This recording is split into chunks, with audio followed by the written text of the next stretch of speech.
Оля, что можешь добавить? Приветствую. Здравствуй, Алексей. Действительно, сегодня на стадионе имени Белимханова в Грозном собрались более 10 тысяч человек. Это большинство из них это представители силовых структур Чеченской Республики плюс гражданские лица. Стадион был весь заполнен людьми, каждое место было занято, и плюс некоторые из сотрудников силовых структур выстроились на беговых дорожках. Таким образом, общая численность была точно больше 10 человек, потому что вместимость этого стадиона как раз 10 тысяч. Рамзан Кадыров выступил перед собравшимися с обращением, причем обращение было направлено не только им, но и, в принципе, всем народам России. И в своем выступлении глава республики напомнил об угрозе терроризма, которая нависает сегодня не только над Россией, но и над всем миром. А также глава республики выразил полную готовность поддерживать борьбу с терроризмом в России и в мире и защищать интересы Российской Федерации в любой точке земного шара. Я предлагаю сейчас послушать отрывок из его выступления. Многие годы с оружием в руках мы боролись с международным терроризмом и разгромили его. Но угроза терроризма в России еще не исчезла. Я уверен, что вам не безлична судьба нашего Отечества. Мы помним те дни, когда враги со всех сторон окружали Чечню, а друзей, готовых встать на защиту чеченского народа, не было ни одного. Эту роль взял на себя ни военный, ни политик, ни генерал. На защиту народа и целостности России стал муфтий и религиозный лидер Чечни Ахмад Хаджи Кадыров. У него не было армии, оружия и денег, но в его руках был священный Коран. Грозным оружием для него служили мужество, справедливость, иман и вера в свою правоту. Можно сказать, весь мир был против Ахмад Хаджи. Первым ему поверил, поддержал и протянул руку дружбы и помощи Владимир Путин. Сделать это было нелегко. Президент России вынужден был доказывать политикам, военным и всему народу, что именно Ахмад Хаджи сумеет собрать разорванный на части чеченский народ, вернуть мир и стабильность, справиться с международными террористами, пытающимися развалить страну. В самые трудные минуты, когда не было решения сложных проблем, когда вставал вопрос быть или не быть нашему народу, Ахмад Хаджи обращался к Владимиру Путину и ни разу не получал отказа. Я видел это своими глазами. 1 мая 2004 года, выступая перед самыми известными людьми, Ахмад Хаджи сказал, что наступил момент, когда каждый из нас должен сделать свой конкретный выбор. Сегодня я повторяю слова Ахмад Хаджи.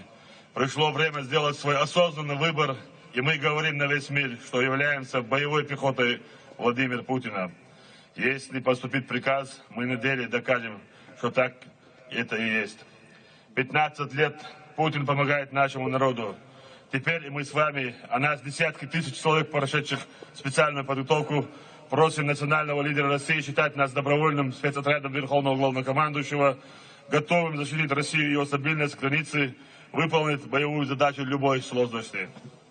Мы твердо осознаем, что в стране есть регулярная армия, авиация, флот и ядерные силы. Однако есть задачи, которые решаются только добровольцами, и мы с вами решим их. Америка и Европа объявила России экономическую войну. Они пытаются вызвать в стране хаос, панику, массовые беспорядки. Но российский народ объединился вокруг своего лидера Владимира Путина. Чеченский народ в этом единстве занимает одно из центральных мест. Мы с вами выбрали путь Ахмад Хаджи, а он твердо стоял на пути посланника Аллаха, саллаллаху алейхи вассалям. Ахмад Хаджи говорил, что готов подчиниться, если найдется человек, который докажет, что он совершил один только шаг вразрез с Кораном и Сунной, саллаллаху алейхи вассалям. Такой человек до сих пор не нашелся. Поэтому я уверен, что мы с вами твердо находимся на пути Всевышнего Аллаха и его посланника, саллаллаху алейхи вассалям. Мы никогда не свернемся с этого пути.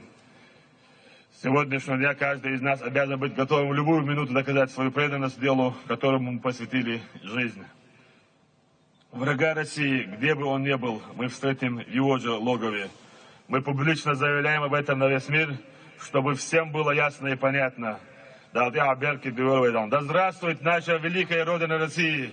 Да здравствует наш национальный лидер России Владимир Путин! Аллаху Акбар! Аллаху Акбар!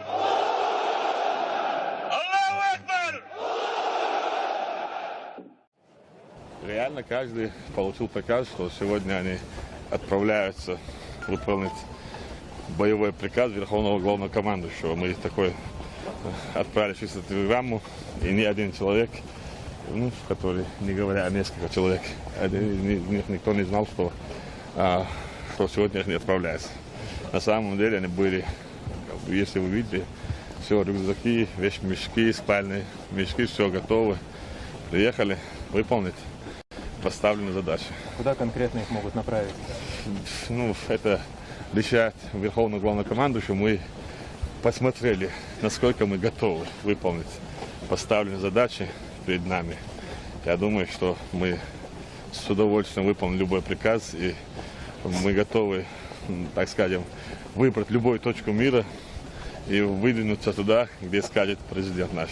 И ничуть не сомневаюсь, что мы подведем его. Мы на все 100% выполним любой приказ. Рамзан Ахматович, все эти люди написали рапорты об увольнении? Все эти люди написали это, из них некоторые сотрудники, некоторые вообще нигде не служат. Но они все написали рапорта, что они готовы выполнить приказ Верховного Главнокомандующего добровольно. Любой точки мира.